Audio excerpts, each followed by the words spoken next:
Hi, I'm Paolo Esquivel, Associate Editor for Multimedia at the DailyPrincetonian. This is Venkatopka, a writer for news. Just as an introduction, campus is changed, and campus and the school that we work in and that we live in is a new campus. The old Princeton is gone, and a big reason for that is that in 2006, for the first time in its history, Princeton released a 10-year campus plan that organized its physical growth. Now, how do you think has campus changed already? Right, well, it's very important to realize, as Paula was saying, that although the article, being a news article, has to focus on what's happening now and what will come in the future, the campus that we inhabit today was fundamentally changed, almost fundamentally created, you might say, by this campus plan. I mean, most of the growth has happened in the southern part of campus. Most of the visible, obvious changes have. Most of the new buildings. So which are these changes under the campus plan? Right.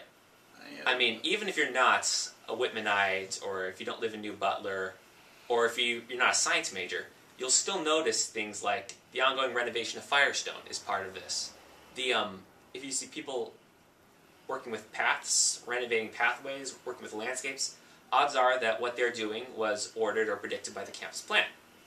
And more so, there's trends that I discuss in the article that are also playing a very real role, trends that some people worry might be causing the university to lose a bit of its traditional liberal arts character, the sort of soul of what Princeton has been for a couple centuries now, as it becomes more open to the outside, more open to, you might say, cutting-edge interdisciplinary scientific work. We come and go every 4 years.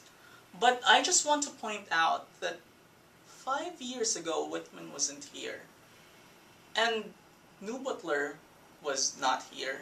And what does that mean? It means that back then our housing situation was much different. The street could be more dominant if it was more dominant back then than it was over the college system right now.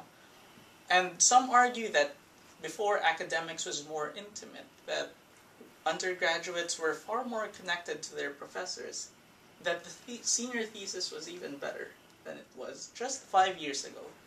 And all these are reflected in the changes predicted or ordered by the 2006 campus plan. Mm-hmm. So do you think that's a correct assessment, or what did the people say? Mm-hmm. I think to some extent that's true. After all, Paula, you were saying 5 years is a long time in the life of an undergraduate. It's longer than the life of an undergraduate, you might say. But it's only a part of a faculty member's lifespan, and it's a very short period in the life of a 250-year university. So as you're saying, it is very, very interesting to see the ways that this university has, to some extent, recreated itself over such a really short period of time. And I mean, as you were saying, there does run the risk of separating the student from the faculty member and the departments from each other. But it's also important to note that the university, as it was, might have stood a chance of suffering an opposite fate, of becoming too insular, being kind of passed by the outside world. But I'm talking about the new Princeton. Yeah, but I mean, all these people who are saying that, the old Princeton is gone, because it's just, for them, these physical changes are just reminders of what's really happened. Mm-hmm. That Princeton's all about, we get stuff done. It's not like the world will get stuff done for us. Mm-hmm. Right? So, it's just a fundamental shift. People overall that I spoke to seemed relatively happy with what's happened, but they were definitely aware to the possible dangers that this sort of rapid development produces.